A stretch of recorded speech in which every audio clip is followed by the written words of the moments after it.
Hi guys, welcome to my channel.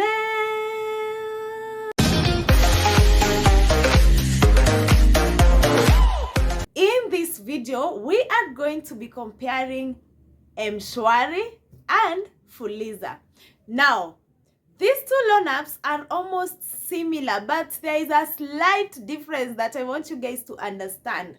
At the end of this video, I want you to comment and tell me which one do you think is the best, okay? Mshwari. Let's start with Mshwari. Mshwari is by NCBA and Safaricom, so it is jointly owned. From my research, Fuliza is by Safaricom alone. I want you guys to correct me if I'm wrong in the comment section, okay? That's the first difference. The interest rate for Mshwari is a flat rate of 9%.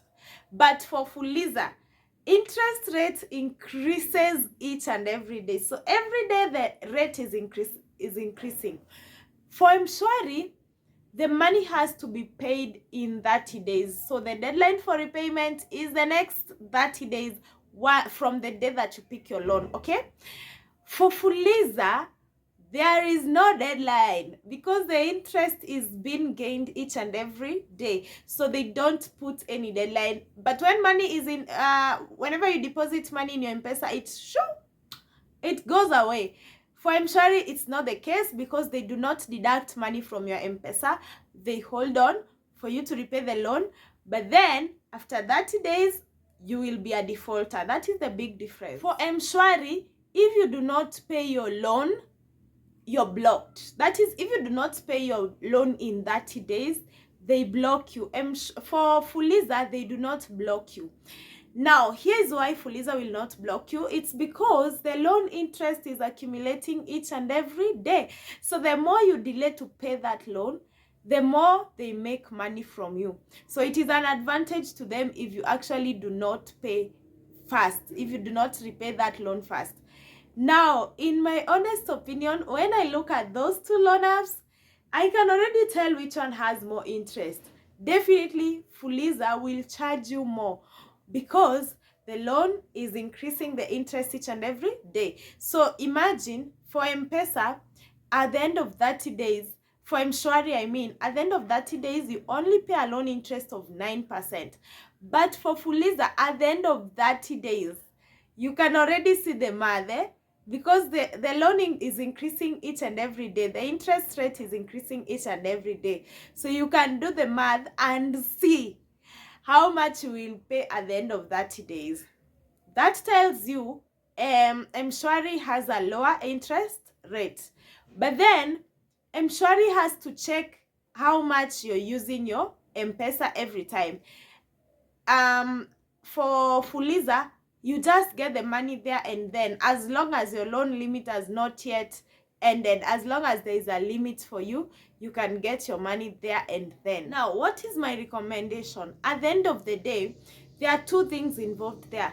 If you want a loan that has a small interest rate, go for Mshwari. If you want a loan that is quick, if you have an emergency, then go for Fuliza. Why? Because Fuliza is instant. It gives you there and then. And then if you want a loan that will not have very high interest because you want to pay it quickly, then you can go for Fuliza. Why? Because if you repay it within 2 days, then the interest will be less than the one you would repay for Mshwari. Because Mshwari is a flat rate. Whether you repay that money within 2 days or 30 days, then the interest has to be 9%. But for Fuliza, if you repay your loan within maybe 2 days, you're going to pay a smaller interest fee. So you have to reason like that. For me, I use both Mshwari loan and I also use Fuliza.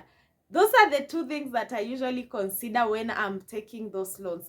If I want a loan that will go for many, many days, then I opt for Mshwari, because if I opt for Fuliza, by the time 20 days are over, that loan will have a very high interest.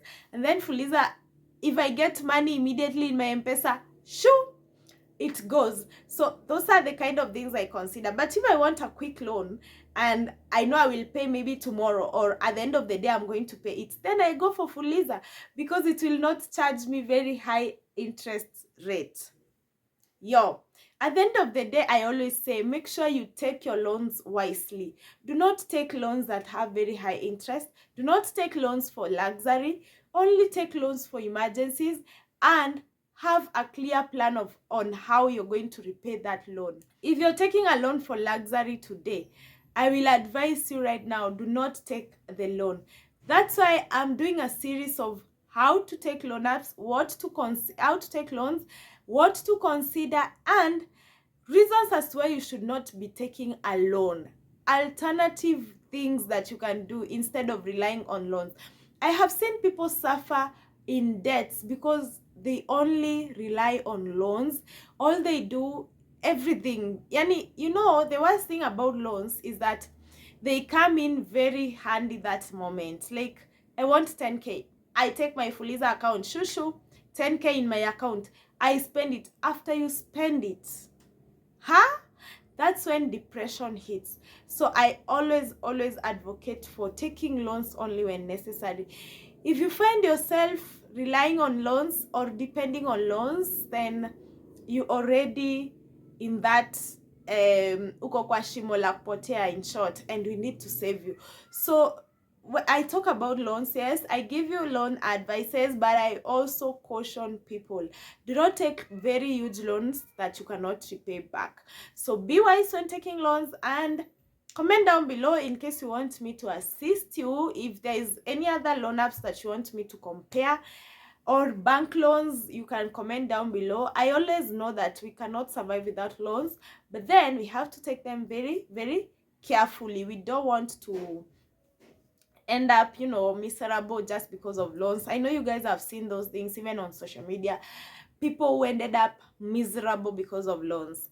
So take them wisely, and that's my comparison for today. I almost digressed and started advising you guys. Don't miss out on my videos because I always compare and contrast loans, and at the same time I give you advice. I hope this video has helped somebody, and I hope to see you guys in the next video where I'll be giving you more and more insights.